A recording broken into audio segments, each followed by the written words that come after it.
Welcome to the Code Deploy Go Live podcast, episode 29. I'm Andrew Connell, I think, and I'm here with Julie Turner. If you want to watch this episode as a video, head over to our YouTube channel. You'll find the link in the show notes.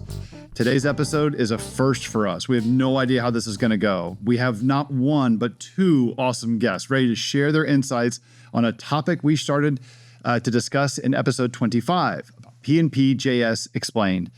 Excited to explore the topic in depth with Patrick Rodgers and Beau Cameron?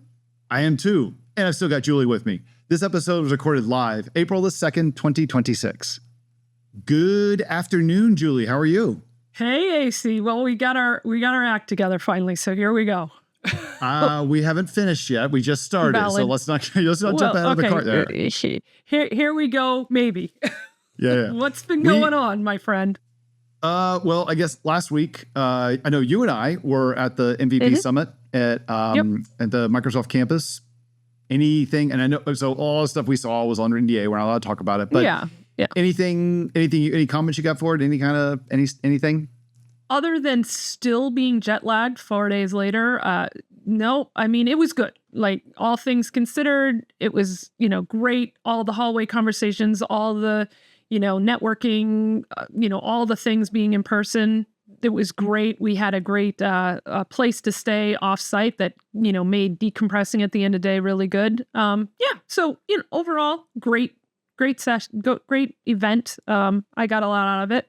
I enjoyed my vacation for 2 days at Whistler, a little bit better, but MVP Summit was fun.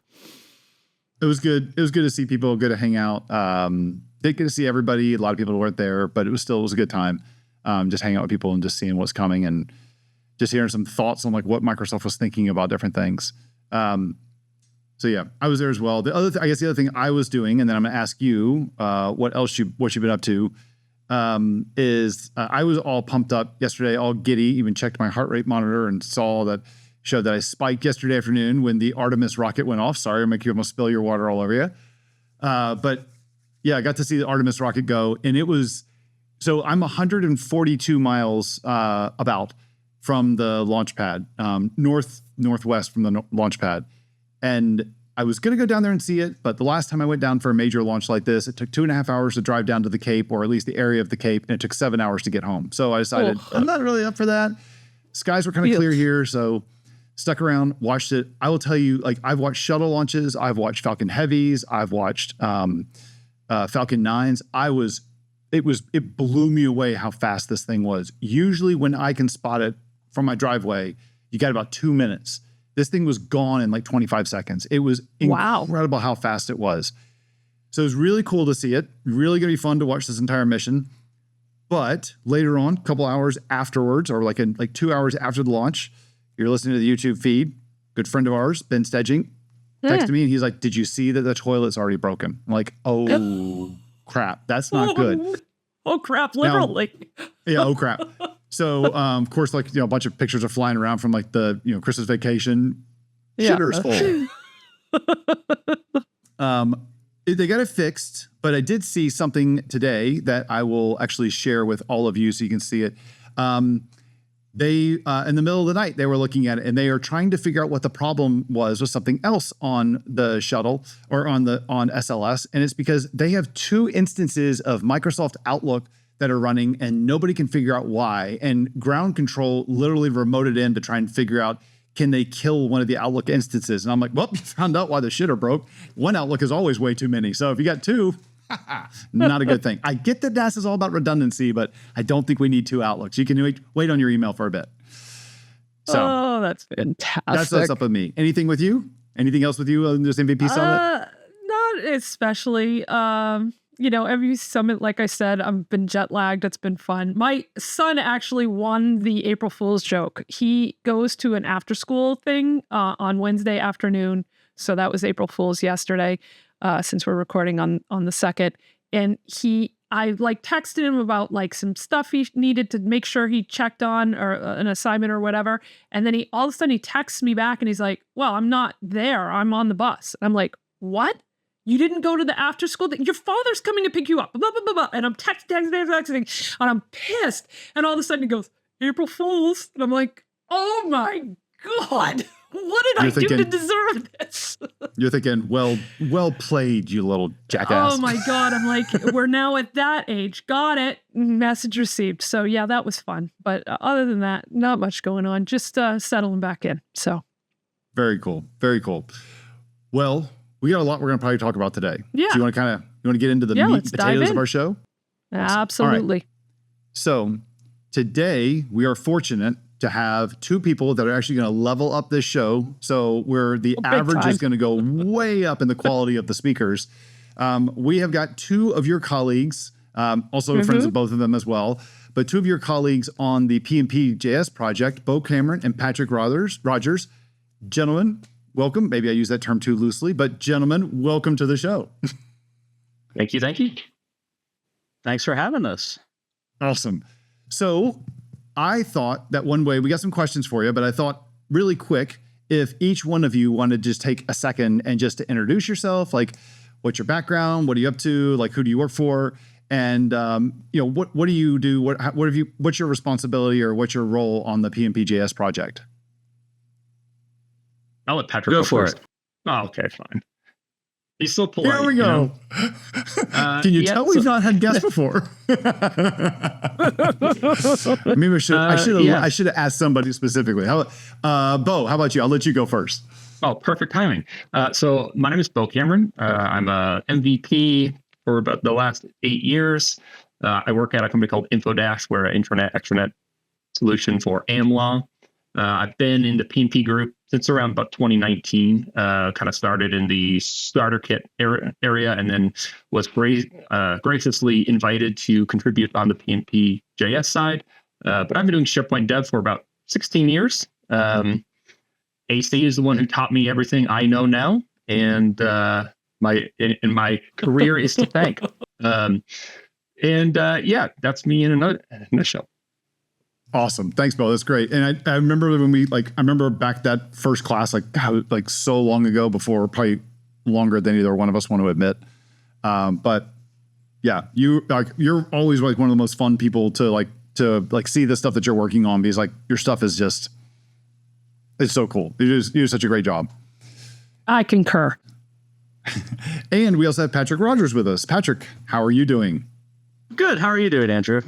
Fantastic. I love your office. You've done a great thing with the background. Thanks. Yes, I just redecorated just this morning, just now. So I am Patrick Rodgers. I work at Microsoft. I've been at Microsoft now for 14 years. A couple of weeks ago was the 14-year milestone. So been there a while. Been through a bunch of different roles from the field. I'm now in the ODSP, OneDrive, and SharePoint product space. So I am the PM for our API platform and extensibility and some other things. So that's Graph, that's our MCP server, that's some other stuff. So that's what I've been doing. And I did PnPjs while I was an employee of Microsoft, as some people have misstated on this very podcast previously. But I actually had just gotten introduced to the folks that are on the PnP team. So like Besa, Bert, Erwin, those folks. And, Bert had all like the core stuff with Paolo and the provisioning engine. Erwin was the godfather of the PowerShell. And I didn't really have a thing at this point, but that was right around the moment that SharePoint Framework was getting started. And so I was actually sitting in the back of the first dev kitchen for SharePoint Framework, which was however many years ago at this point.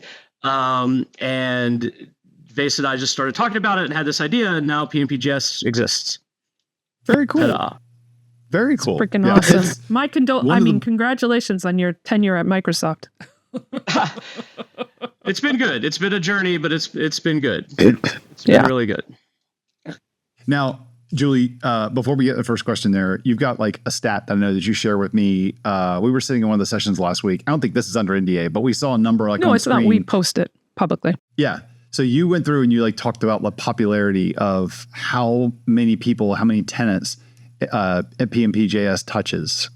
Yeah. You want to share that with our listeners? It's Patrick, correct me. You're the keeper of the stats, but I believe it's 38,000 tenants utilize the PnPjs library, and the library handles about 38 billion requests per month. To us, it's an insane statistic that it's utilized that much. So it's pretty cool. Could have really shipped a good April Fool's joke on people the other day, but okay. Anyway. Look, Easter egg. It's the second. Well, you can always plan ahead. Okay. Valid. So first question, I'm going to let you guys figure out. I have a handful of questions here that I want to ask you guys, and maybe we get through all of them, maybe we don't get through all of them. But I wanted to start with first, like, what is the hardest part of maintaining a library at this scale, both in usage, like how much stuff this library does? I guess maybe one of you, if you want to just quickly describe, like, what is PnPjs? You should start that first. Even though we've talked about it on the podcast before, this may be the first time somebody picks up on this. I think the hardest part is explaining what it is. So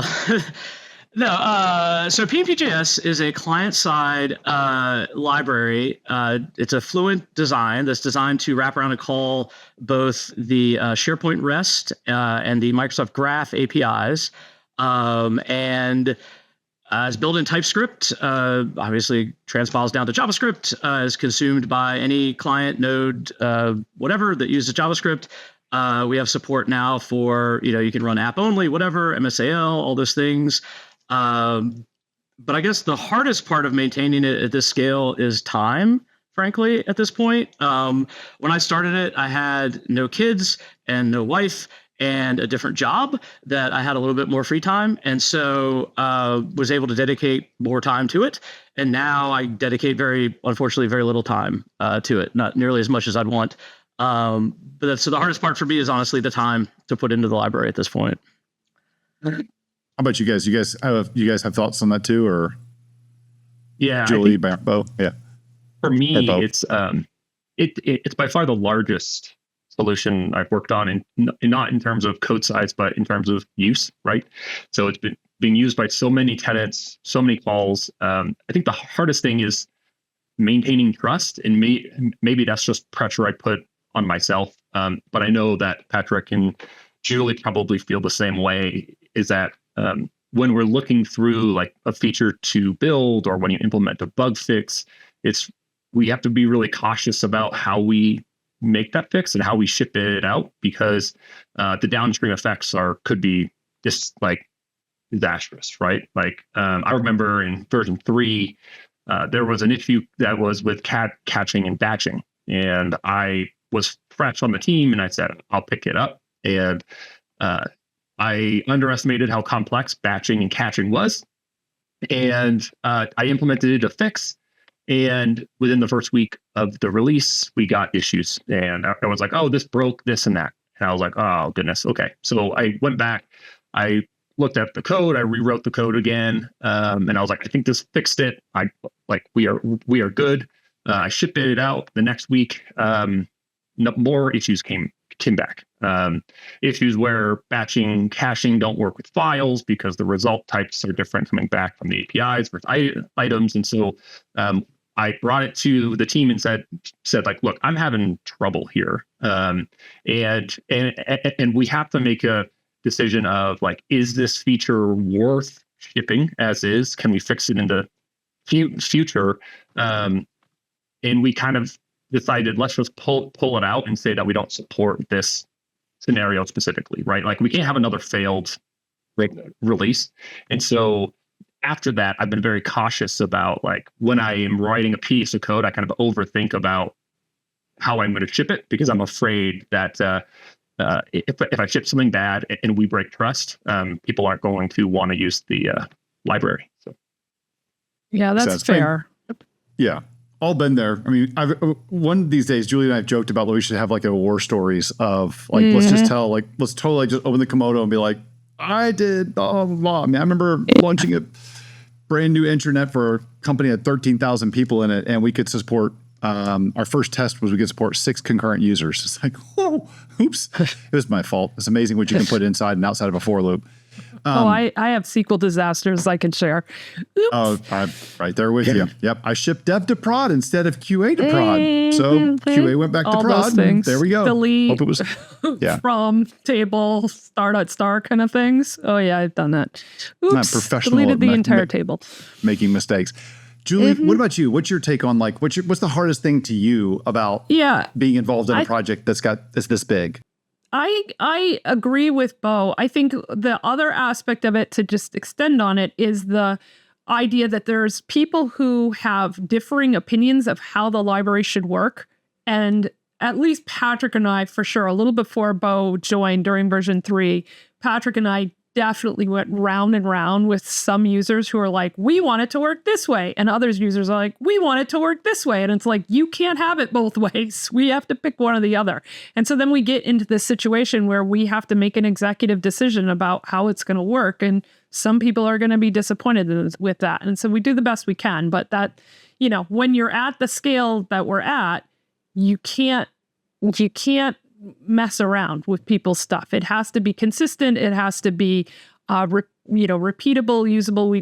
And I think the thing that we really, really think about a lot is backwards compatibility. We are very, very careful that we don't do anything that's a breaking change unless it's on a major version. And we definitely lean into our semantic versioning and try to live by those, sort of, they're written, but they're not like laws, but lean into the rules of semantic versioning. So I think that's a big aspect of what we have to deal with.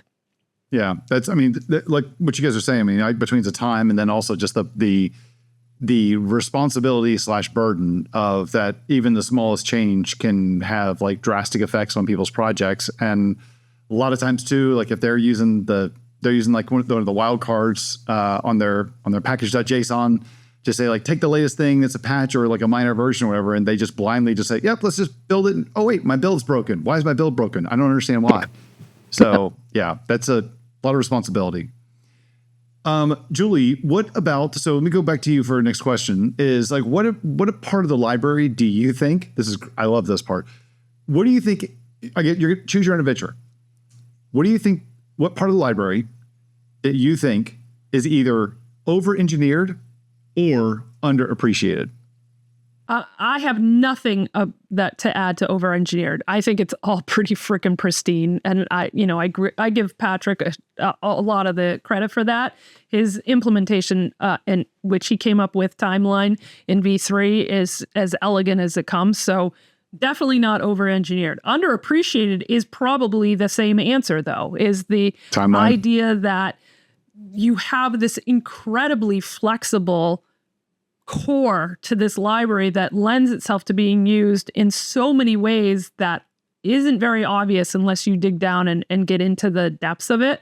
I'd love, Patrick's probably like, why did you just say that? But you two should, like, Beau and Patrick have both used it in other ways that, like, Patrick, I know you use it to help debug your own work stuff, and Beau, you've extended it for OpenAI, made your own OpenAI API endpoint. I think you both should sort of talk about those things. Okay, there's a good transition right there. Patrick, you go first. I was going to say, let's go. Patrick, what do you think is like over-engineered or underappreciated, or like building off what Julie was just saying? I'm going to build off what Julie was saying, but take a slightly different approach to answering. I think the library is in the state it's in, and I'm quite happy with it and proud of where it's ended up. Thanks to the collaboration of everybody here. It's not been just me, but I'll say it started out very over-engineered. I came from a C# background, and so the original, if you go way, way back to the original version of PnPjs, it had big, huge classes that it inherited from other big classes and all this stuff, right? It was a very C# enterprise dev style implementation. And that wasn't wrong, but it wasn't right either. And it worked well enough that we had usage and we were justified in doing a V2 and a V3 and so on. And so I think we did a very good job of being over-engineered at the beginning. That's maybe not a good job, but we were over-engineered at the beginning, but doing a very good job of recognizing that and starting to understand, because it's a mental transition, right? To go from, I write C# code in this style. C# is a great language, but it's opinionated on the structure, right? And you go to JavaScript, which is the opposite of that. But then you go to TypeScript, which gives you, in my opinion, I love TypeScript. I think it's a very great middle ground for these things. And we went from having, kind of a very C# style thing to gradually over time. And I think where we're at now in the current V4 is a really clean implementation. It's very function based. We reduced the size from V3 by 2/3 with the new design. Holy crap. So the memory usage is better, the speed is better, the reusability is better, it's packaged better. We had a ton of repeated code places we got rid of with the new approaches. And I do think, I'll echo Julie's thing. I have trouble tooting my own horn, so to speak, but I do think the timeline was a really good solution to the problem I saw at the time was code reuse, but also how do we have the flexibility everybody's asking for, right? Because we have all these people going, well, I wanted to do this, and I wanted to do that. And how do we give people this flexibility and choice? And the timeline really was the answer to that. And so if you haven't looked at the timeline code, it defines a series of what we called moments in the timeline, and you can subscribe what we called observers to those moments. And observers is just a function. And so you have now a function that then goes through an array of other functions and calls them in order. And those can be implemented in different ways. We don't need to go into all the details here, but I think in terms of underappreciated, I think it's a very flexible platform. A lot of solutions could be built on. We could do a whole episode on how it works and why and the choices we made, but it does a lot of object inheritance, but it's not true objects. It's all actually wrapped in a proxy object, a JavaScript proxy object. So it's all actually kind of meta-coded into this stuff. And if you go look at it, like a lot of the stuff you call doesn't truly exist as a real function. It exists as a virtual thing that is mapped to some other user-defined thing at runtime. So it's I'm quite pleased with how it came out. I don't know. It's hard to say that about your own work, right? But I am. I think it worked out real well. Well, you should be proud of it. It's like something that's used by that many people, and I admit I have not like poked through the code base, but like I'm now. You've got me interested. Both of you have got me. I'm the one. I'm sorry. I'm the one. I'm the one. Well, I'm also. That means also I'm not the one that's opinionated. Why'd you guys do it like this? You should do it like this instead. Like I'm not doing one of those PRs. But anyway, I'm just gonna put Claude on it and just say, dude, just tell me what's important. Just kidding. So that's really good. So just real quick, I did do that. I took Claude and I said, what do you think of this? And what sucks? And what would you fix? And it came back with very little feedback, but I did learn we were using set timeout with a 0 whatever trigger, whatever the name for that parameter is. And there's actually I've actually already forgotten the name of it, but there's a function you don't have to do that. You could just go like queue call or whatever it is, and it functions the same as set timeout. So I learned some stuff from Claude by pointing at the thing. But we got good marks from Claude on the library. Oh, that's really cool. That's impressive. Okay, we're gonna hold you the whole thing. You could do a whole nother episode just on the timeline. So we're gonna come back to you one day. Not today, though, because I want to hear what Beau has to say. Like, what is his most underappreciated or over-engineered thing? Well, Patrick took my answer. I think. Well, I have more. What's your second most thing? Behaviors, which are those functions Patrick talked about, really open up the extensibility of the timeline because you can inject your code at any point in a request, and so you can really extend it in any way. So I think they're very powerful things, and most people don't write their own. But I think the most underappreciated thing, and it's going to sound so simple, is how we achieved pagination in version 4. So pagination used to work where you would import a pagination extension essentially, and then it would hook up some pagination controls that you could kind of page through the results of a SharePoint call or a graph call. And so how that kind of works under the covers is when you make a call to SharePoint, you get a location or next link back that says for the next set of results, here's the paging you can do. And prior to PnP, you would write that code yourself. Version 3 improved upon it with these extensions that allowed you to say get paged and say how large your pages. But there's a nice feature in the ECMAScript spec called async iterators, which is basically allows you to annotate any object that you have and make it iterable. So you think of like an array allows you to use a loop, for loop, while while loop. You can do the same thing on asynchronous calls. And so in version 4, every collection that we have, so think about querying a SharePoint list, and you return items back. We have made that call a iterable call. So what you can do to page through results in a list, all you have to do is use a new loop. It's called a for await of loop. And so you say for await, and then your item of, and then your PnPjs call. So sp.web.list. And if you use the top parameter, I want to retrieve 100. Within that for loop, we will batch out all of those calls. So you get all those results back. Even though this feature exists, we still see folks trying to write their own paging code. So like we have to stop that. It's something that's on every collection that we have. If you just use a for loop or for await loop, we can page through every result without you having to do it yourself. Oh, that's a good little nugget there. Hopefully one of our listeners is going to pick up on that. I guess this is one of those things that if they were using like one of these AI coding assistant tools, you could have like that as a skill, as like almost like a code smell. Like, if you're doing this, you should be doing this instead, make it a whole lot better. So almost like a linter in a sense for you. That's a really good one. That's a really good one. Okay, so Beau, I'm going to stick with you on this one.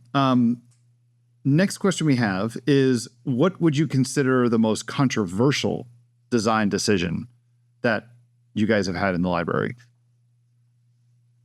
I would. That's a good question. So this one is not going to be consumer facing, I would say.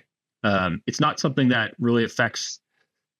It will manifest to devs, but for us is we have a set of events on. So these virtual events Patrick was discussing. These are when you attach behaviors or callbacks to the timeline specifically, you choose when they go in. And so they are on pre-events, post-events. And we have a very, maybe this is sharing too much about our code, but when we remove and detach those events, we don't do it in like a real centralized, clear way, kind of all over the place, depending on what the code's doing. For example, batching, we have to kind of like remove some events, add them back after, and like it's a maintenance issue. And we've had issues where a observer or something that is trying to actually execute code isn't there, and we're like, well, where did it go? Well, deep down in the code, we removed it and we never put that back. So that's something that kind of I wish we could solve at some point or figure out a nicer way to do it. But that is something that creeps up once in a while of like, hey, why isn't that event there? And then you have to try and look through all that code after. But yeah, that does sound that can be. I mean, the fact that you're like removing them and adding them back is like in the inner bits of it, and like I can see where like something can accidentally get lost or something just get over like a small oversight, and that can like just throw everything for a loop. That's no fun. So real quick, an example of why we do that, just to clear, we're not doing that randomly. Why we do that is because, so imagine I make a call, right? And we have a post event that processes the results of that call, turns it into JSON, gives it back to you, whatever, right? I want to add caching. So we need to add something there to cache it, right? But now I also want to do batching with caching. And so we have to do this dance of like making sure the things order in the right way so that we're caching the correct results versus like a raw response or an error message, which we don't want to cache, stuff like that. So it's not just random. We're not just removing stuff for fun. But I do agree with Beau. Somebody should definitely design a way to centralize managing those things. But the cost of doing that in time has been very high, and it's a solved problem mostly at this point. So it sounds like you're saying that the way I'm understanding that, it sounds more like you have like your own little internal middleware, and you're having to like to break it down to make sure that if anything's added, it's got to be sorted in the right direction or in the right way to make sure that like caching is done at the right level at the right time and not later or earlier or whatever. Yeah, pretty much. Yeah. Okay. We'll do it in the timeline episode. We'll go through it all. But yeah, we will do that. We will put the timeline Very episode on our simple. timeline. Yeah. Yeah, we're gonna have to do screen share for that I'll one. need a whiteboard. It's Yeah. fine. Yeah. A Well, you have simple a great, example you have a of great that. wall in the back that we can zoom in on. So The example Awesome. is like a developer has their own custom parser that they use for all of their stuff, but they want to use batching. Well, batching parses things its own way. So we have to make sure that we detach their parsers, run our own code, parse it itself, and then reattach out. Because those observers, those functions get passed along to all of the objects. So every object that we have is a factory object. And when you attach observer to like the root of it or whatever level you are on, any sub-child object that you attach to it gets those as well. And so if there's something happening in between, we have to orchestrate that to make sure that, hey, when you get your objects back, everything you registered in the beginning is still there. We just had to temporarily take it out so we could do batching or caching in our way, and then give it back to you. Okay, I got it. Man, I'm learning a ton here. This is like the way like the off the cuff you hear about, you get an SDK, it wraps like REST APIs, it's going to simplify your life. I'm like, yeah, I get it. But then like the implementation of what's involved in that, this is so interesting to hear like how much more is involved. You never just, you've done this long enough, like, as we all have. You look at it and go, oh, it seems really simple. Be like, I'm sure there's a lot more going on behind the scenes. You kind of poke behind the curtain. It's like, holy crap, there is a lot more going on behind the scenes. So that was, I appreciate you guys like sharing that extra color there. Yeah, it's complicated for sure. And I'll add, so my one that I'll add is and I alluded to it earlier when Patrick and I were going back and forth.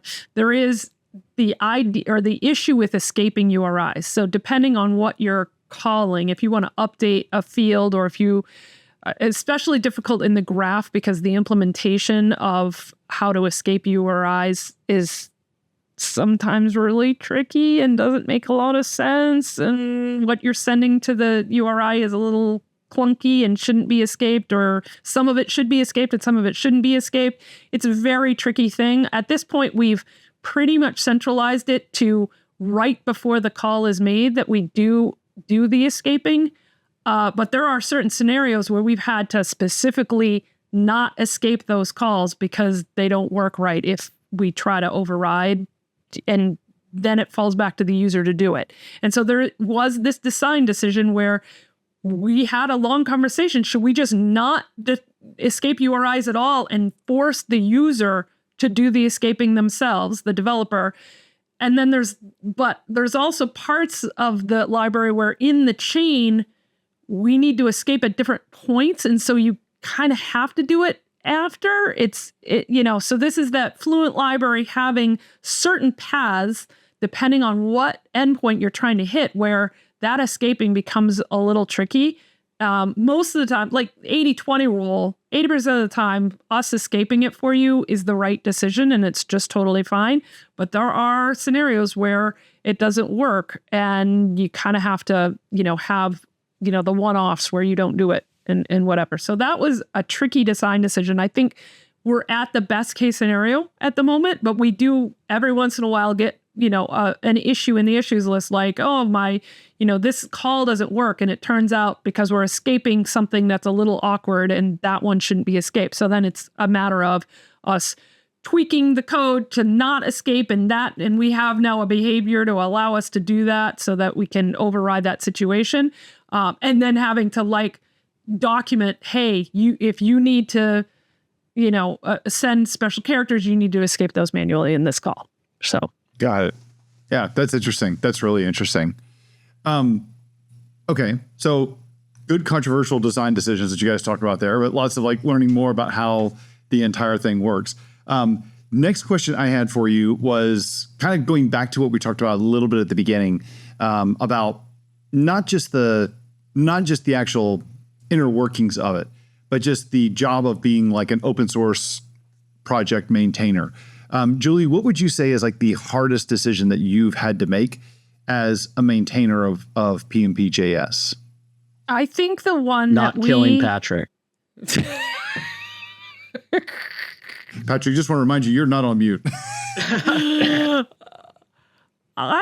I have two. I'm just going to say one of them to start with.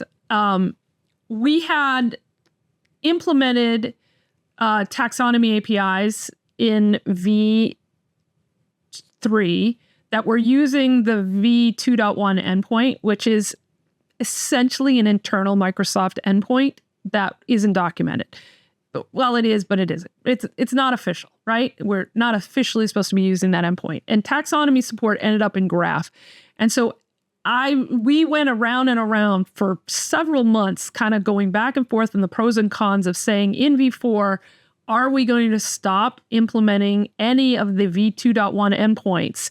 So essentially saying all the SharePoint URLs we would support are on the official _API endpoint for SharePoint, and everything else we implement, we would use the graph, and separating that and not providing official library endpoints that support the V2.1 endpoint. Now, you can still do that manually because of the ability the ability to extend the library.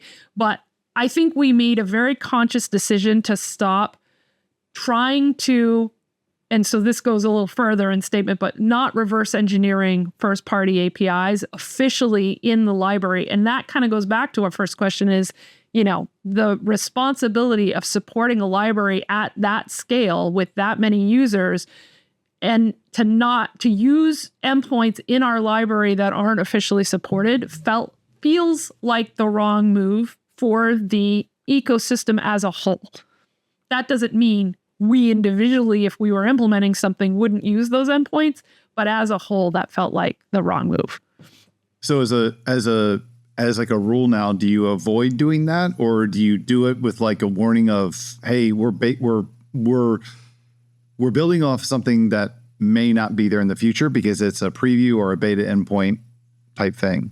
Like, how do you guys feel about that? We do implement the some beta endpoints for the graph, and you can get there and then extend it manually. And we have documentation on how to do that. If you want to extend an endpoint that we haven't implemented yet, it's fairly straightforward and it's documented. It's pretty easy to do.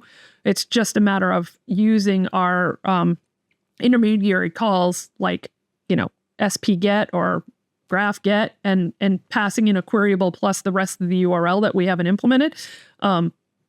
So we give you ways to do it, but in general, we're not implementing things that aren't officially supported, we'll say. And I'm leaving out the elephant in the room. So, Patrick or Beau, please, feel free to address that one.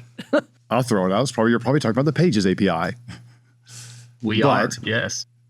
Okay, so good answer, Julie. Patrick, I realized that I think I skipped you as your option for the hardest or the controversial design decision. You did, which I think is a pretty controversial decision on your part. It was my mistake. I got thrown for a loop. No, but this is perfect because I can answer both of these at the same time, kind of echoing Julie's thing. And this is an area where my point of view has evolved quite a lot. So when I started the library, I was in the field. I was a consultant. And the idea was solve the problem any way you can, right? And so you found an API that worked. You found a thing that worked, and you did it. You solved the customer's problem, and you were like, done, thumbs up.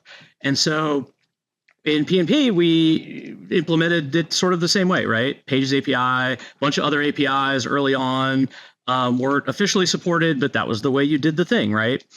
And now in my role, I have a different view a little bit on supporting APIs and what is supported and what isn't for third-party callers, and having a little bit of a firmer line there. I'll be frank with you all and whoever's watching, I suppose, but I think Microsoft can do a better job in creating supported APIs to remove this problem from the get-go. That's kind of where my view has evolved to, that we shouldn't do it as the open source maintainers, but sometimes that's the only way to do things. But we as product makers at Microsoft, so take the one hat off, put the other hat on, shouldn't introduce this problem in the first place. And we should have all the APIs there that people need, would be the ideal way. So the hardest decision is, not trying not to wrap things that aren't officially supported. And I think right now that's the right call. I think that's the right decision, especially as fast as things are moving. things get deprecated, things spring up and are new. So it's important to kind of keep at our scale things aligned to what's supported, right? Because I'll tell you, we get internally, I'm using PnP, whatever, it could be PnPjs or PowerShell or whatever to call this thing, and it's not officially a supported API, but it's a huge customer. And now you're in this kind of weird space where like a lot of the people that maintain PnP work for Microsoft, right? And so is it official? No, it's not official. It's not officially supported, but people draw their own conclusions. It can cause some stuff. So I think maintaining that line is important. And my view has definitely evolved there, in the years I've been doing this, which has been very few. I'm very young. So, I mean, that's fair. It's fair though. I mean, I get both sides of it, right? I get both sides of the fact that like 100%, I want to solve a problem. I'm a customer. I want to solve a problem. So I want to get, if I want to use the open source library, I'd like the open source library to give me all the tools that are available to me. And if there's a label on it that tells me like, hey, we've done this, but we're basing on something that's not supported, which means it's not GA, and who knows, that might go away in the future.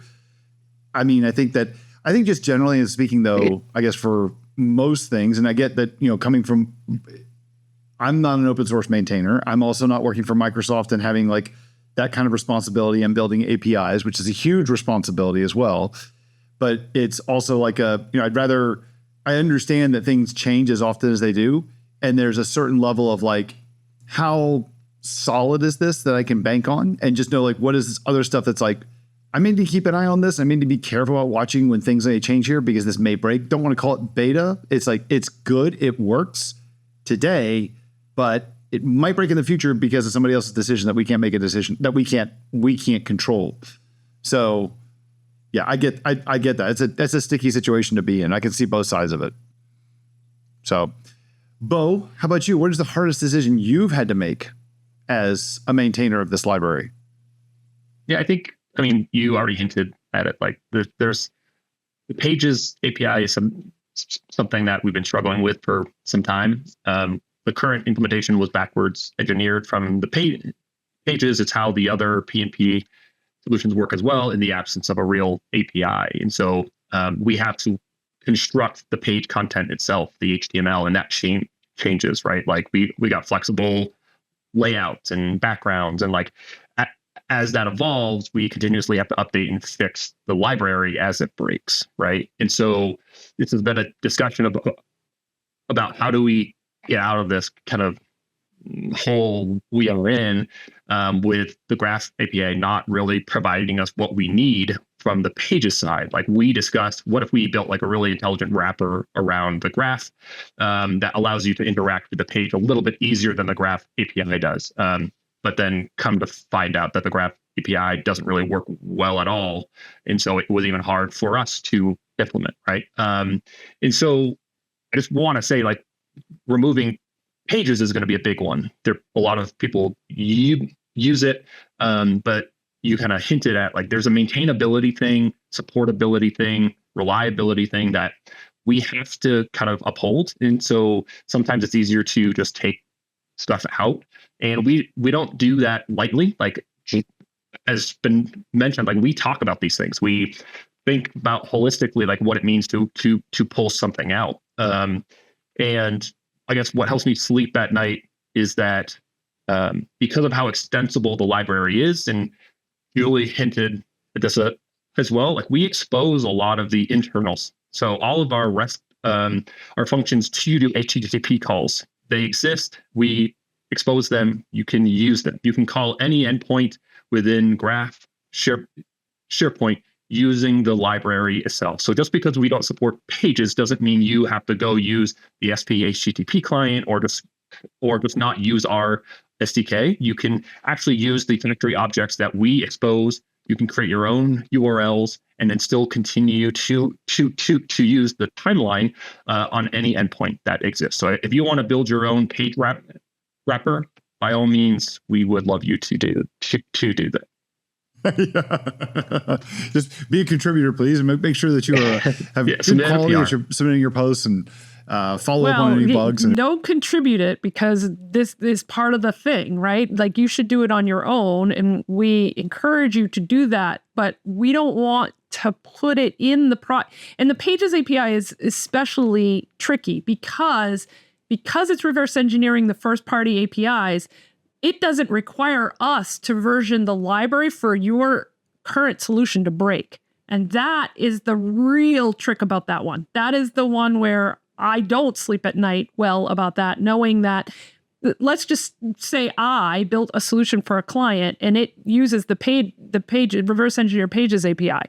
Well, if Microsoft decides, to implement something a little bit differently or change the way one of their first party supported APIs works, that doesn't get changed in our code base, and all of a sudden your solution that's been working for a year or more just stops working. And that's not what that's not the business we want to be in. We want to make sure that whatever version of the PnPjs library you're using is stable while you're using it, period. And so that inconsistency or inability to predict, like AI, maybe, predict a result is not really what we want to have. So I think that's part of it. That's fair. That's totally fair. Man, we're making it through almost all of our questions, but I do have one big question at the very end that I definitely want to cover. And just thinking about time here, you guys are currently on version 4, correct? Are we thinking about a version 5? Yes. And by we, I'm not putting me in that. I'm kind of thinking about it right now, but I'm really looking at you guys. Like all of us, we want to add something else to our plate. So I'm just curious what you're thinking about. If you're thinking about version 5, and if you are, like, what's the big thing with version 5? Yeah, I can take this one on. I think just to start. Go ahead, Beau, when we first kind of started discussing about V5, I think we all agreed that version 4 is a very stable solution. And V4 was building upon V3, where we extended a lot of functionality. Like, we probably doubled graph endpoints. I don't know offhand, but that was a focus of version 4. And so we approached it as, like, what kind of 3 things, like, what can we remove or deprecate? What can we fix? And then what can we add? Because we felt like V4 was stable. And so, like, what's V5? And it's kind of like going to the dentist. Like, you get your teeth cleaned, they check you out, and then dentist comes in and says, like, hey, your teeth look okay, but time to cut sweets.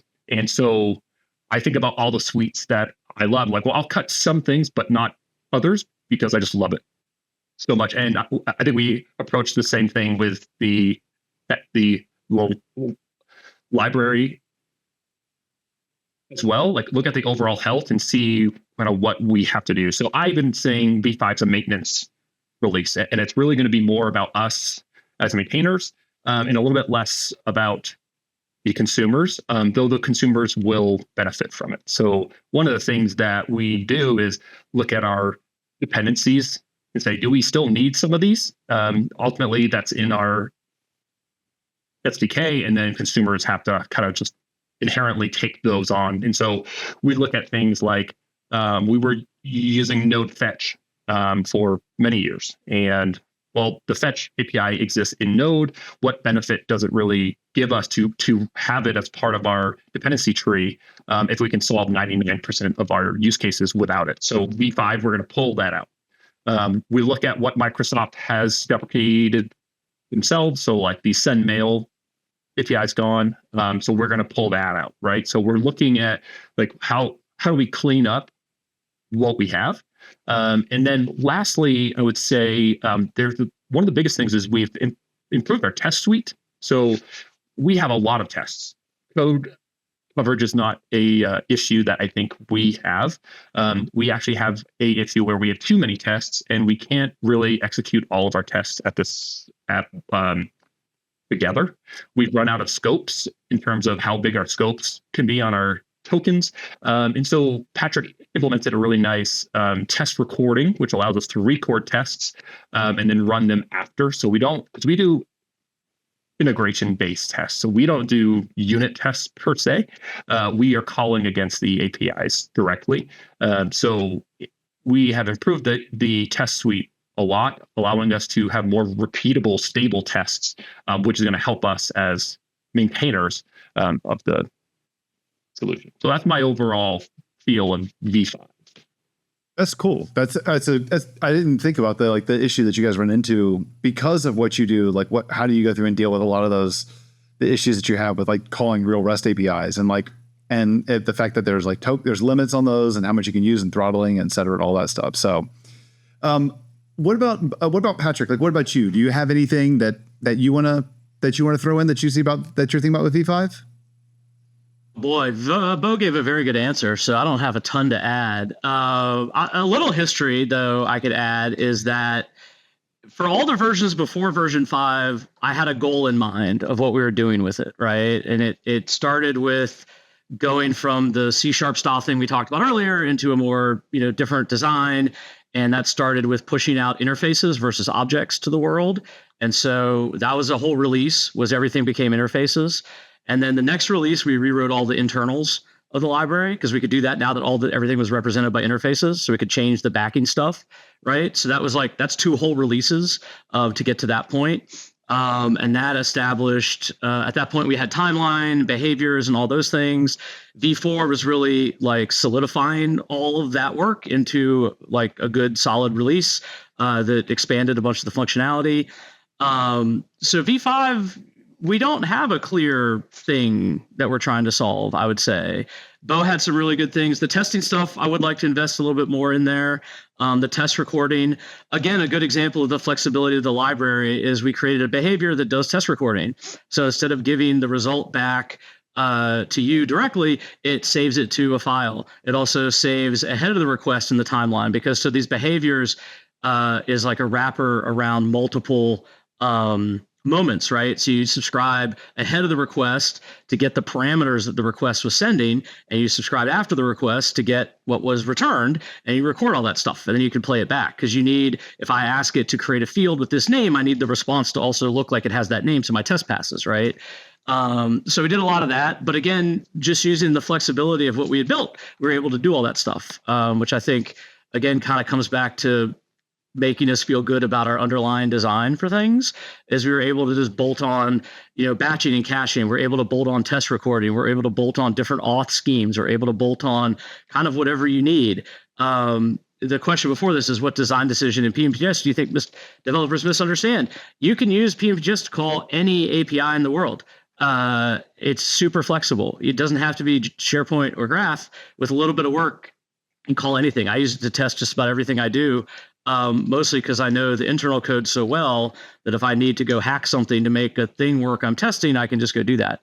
And so it's super flexible. But V5, I don't know that we're really trying to solve anything big right now. I mean, I think I'm knocking on wood really, really hard, but I think we're in a good spot right now. The usage is stable. We're not getting a lot of bug, issues come in. But the usage hasn't dropped, right? So sometimes you're like, we're not getting no bugs, but because everybody's quit using it. And that hasn't been the case. So I think we're in a good spot. I think V5, Beau highlighted some good stuff. I'd like to see where we can improve some support in places we don't have great support, maybe cut some stuff out. Maybe there's not a lot to clean up on the internals, honestly. I've gone through it so many times now. I feel pretty good there. So yeah, I think V5. That's why we also don't have a timeline for V5 at this point. Timeline, same episode. No, great, a dad joke. Yeah, well, yeah. But I mean that you even have almost confirmed that with as well with Claude. I mean, a lot of the stuff that you had to go through and say, what do you see? Or it's you're using a timeout here. Fix this one thing. That's it. Seriously, that's it. That's the answer I expect to get from GitHub Copilot, not Claude. Yeah. 2 in 30 seconds. It was great. Come on. Oh my God. Okay, Cashman. And it falls flat. Oh. Julie, let's move on to you then. How about you? If you're going to call me out. Yeah, no. I'm just going to wrap up. I mean, Beau and Patrick covered it, but I will add that we have also been digging into the graph APIs. I mean, like Beau said, V3 to V4, we in those two versions, both of those versions had increased the coverage of graph endpoints significantly. My work on V5 is mostly been around that, just doing more, digging in more there, because I use the library as well as am a maintainer. I'm constantly building solutions for people. I'm like, oh, we didn't implement that one. Let me add it. And I'll just, keep adding it. Instead of adding it to V4, I'm now just adding it to V5. So there's a bunch of stuff in V5 that we're, just dumping in. I've came up with something the other day, like, hey, we should add this to V5. So, just keep dumping in. And, to Patrick's point, we're not pressing real hard to get V5 out. One of the reasons is we were kind of hoping we'd get an official Pages API that actually worked so we could implement a new solution and drop the reverse engineered one. And so that has us dragging our feet. But since that's not the case, I say we don't really even have an answer for that yet. But then, the other part of it is there's no real hurry with V4 being so stable. You can implement any API you want to implement, even if we haven't done it already, be it in Graph or SharePoint. There is no rush to do it. So it's more like just trying to make sure that we're, doing the maintenance on the solution that needs to be done. So I think that really actually summarizes it. Awesome. Well, I mean, if it's good, it's good. So I mean, that's good to hear. All right. Well, thank you guys all very much for sharing your thoughts on us for those 5 questions that we went through, capping off on V5, not a dad joke. But the next part of our episode is something we always like that Julie and I love to do, and that is we go through picks where we get to share something that is interesting, that we like, something that's just funny. Sometimes it's just completely inane. Something that's just really just whatever. Hey, it's the latest thing I got right now. So I want to let all of you, let our guests share their picks. Patrick, I will go with you first. What pick do you have for us to share? Do I share my screen or something? I mean, I picked. No, you just tell us. I think you're going to put a link somewhere right to this Yeah. on Amazon. But the DeBuyer carbon steel frying pan. If you cook, you should get yourself some carbon steel pans. It's literally a hunk of steel. You cannot hurt it. You can't rip the coating off it. There's nothing you could do to it. And once you get it, I've forgotten the word, not conditioned, Seasoned. but seasoned. Thank you. Wow. Once you get it seasoned, it's pretty much nonstick. They're wonderful. Get yourself a carbon steel pan. Not a sponsor. Couldn't agree with him more. Not sponsored by Carbon Steel Pans. But if they want to sponsor us. But if they want to sponsor me, I'm willing to be sponsored by Carbon Steel Pans. Nice. Well played. Let's see. Beau, how about you? What would you like to share with our listeners and us? Yeah, sure. So I was listening to CPR, which is NPR, Colorado's affiliate, and they had a really interesting segment about apples in Colorado, which is not known to be a apple state. It's 0.2% of our agriculture here. We are known as a peach state, but there has been a kind of rebirth of micro orchards where they're trying to bring back some really old kind of heirloom apple species. So there was one apple called the Colorado orange, which came here in like 1870s. They actually were able to reproduce it. And so there are a lot of small micro orchards who are producing some really rare apples that you can't buy in stores. And a part of that is there's like a monopoly on apple breeds. Like most local farmers cannot produce apples that you buy in store. They're not legally allowed to. They don't have all the whatever sciencey stuff that's required to do it either. And so now they're kind of trying to introduce these really kind of rare apple breeds that you can't buy anywhere else. And I thought it was a really cool story. Huh. I love that. I love that so much. That's so interesting. I didn't know that you could block people from making different kinds of, like, that somebody has not a patent, but like the Exactly. what the requirements to be able to grow a fruit. They have patents on like the seeds and everything, so you can't actually grow some of those apples. This is why I like CSAs. Bypassing the political comment that I was going to make right there, I guess government comment, whatever. Julie, yes. What do you have to share with us today? I'm going to go with one that's more technical, and I normally don't do this. I'm usually the one sharing the food stuff, and I love that Patrick and Beau showed up with the food stuff. I'm going to share one. Beau and I talk about this all the time because I keep forgetting the API endpoint URL, and I have to go, Beau, what's the endpoint again? Essentially, what you can do is you can put dollar metadata at the end of the SharePoint REST API, and you can get a listing of all the SharePoint REST APIs that are in the library. And a lot of times for us consultants, that's like hugely helpful when we need to make something work. So per our earlier discussion, you can call any endpoint you want. Well, you can call any endpoint you want. Well, there's a community person named Sergey Sergev who created a solution called the SP REST Explorer that takes that information from the dollar metadata endpoint and builds a nice UI around it with searchability and like a change log and all these cool stuff. So, it's awesome. It just makes it easier because you can do the dollar metadata, but then it's a big, huge chunk of XML that your browser is going to choke on, like trying to search. So this is a nice, easier way to go in and sniff around in the API layer and see what you can make happen, what you can make real if you don't have Patrick to ask. Yeah, it's gonna make the browser choke. It's gonna make me choke too. A whole bunch of XML coming back at me. But exactly. Yeah, exactly. That's my pick. That's been around for a long time too, hasn't it? Like, he made that a while ago. It's it's a great like developer tool. I keep forgetting about it, honestly. Yep. Well, my pick this week is kind of following on some news, and we'll see if it's still going to be there by the time everybody. We'll see if it's still going to be there by the time that everybody gets this episode. But it's a site called ccunpacked.dev. So earlier this week, about, I guess, 2-3 days ago, a human error happened at Anthropic, and they accidentally packaged up and essentially shipped the entire source code of Claude Code. And a savvy developer figured it out, saw it. Now everybody's running around forking it, making all their comments about how the code sucks and all this stuff. And it's like, that's fine. I'm, whatever. But some of the stuff that I found was really interesting is this site that I will link to, the ccunpacked.dev. What the Claude Code Unpack site does is that it has gone like in a deep way, has looked at what Claude Code actually does.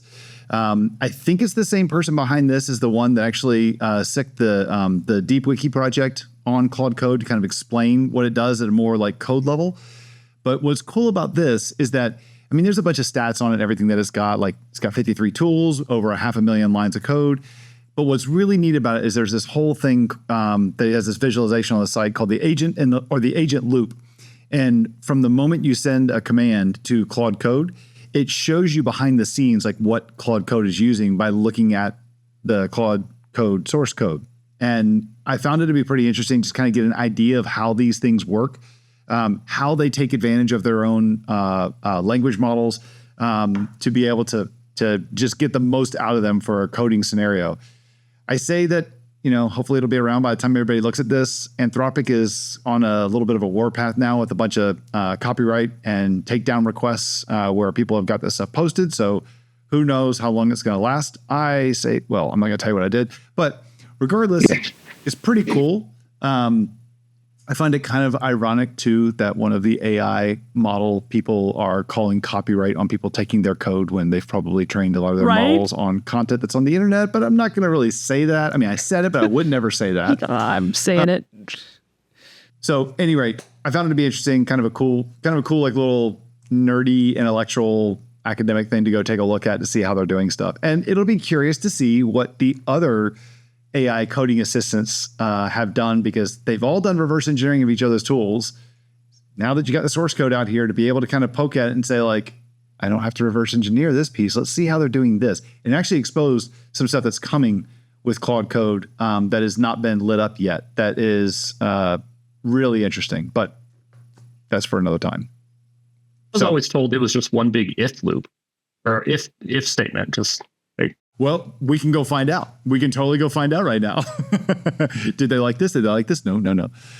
All right, cool. Well, hey, Beau, Patrick, thank you very much for joining us on our first double guest episode that we've had. Hopefully it went well. Hopefully everybody, our listeners are going to enjoy this as well. And for those of you who are listening, did you learn everything you wanted to learn about PnPjs? Would you like to learn something else? Do we want a timeline episode? Do we want a timeline episode? Do you want a timeline episode? Yeah. Let us know. Drop a comment wherever you're listening to this.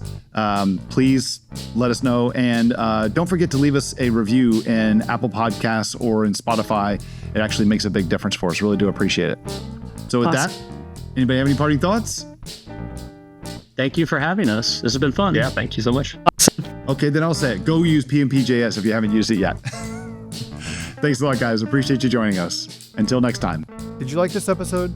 Please like and share it with your friends. We're on YouTube, Blue Sky, and LinkedIn. You'll find all the links in the video description below. And if you have a question, head over to our site at codedeploygo.live, where you can send it in. Also, sign up for our mailing list on our site at codedeploygo.live to learn about future episodes, opportunities for listeners, and get the show notes from each episode sent straight to your inbox. We'll be back with another episode in 2 weeks.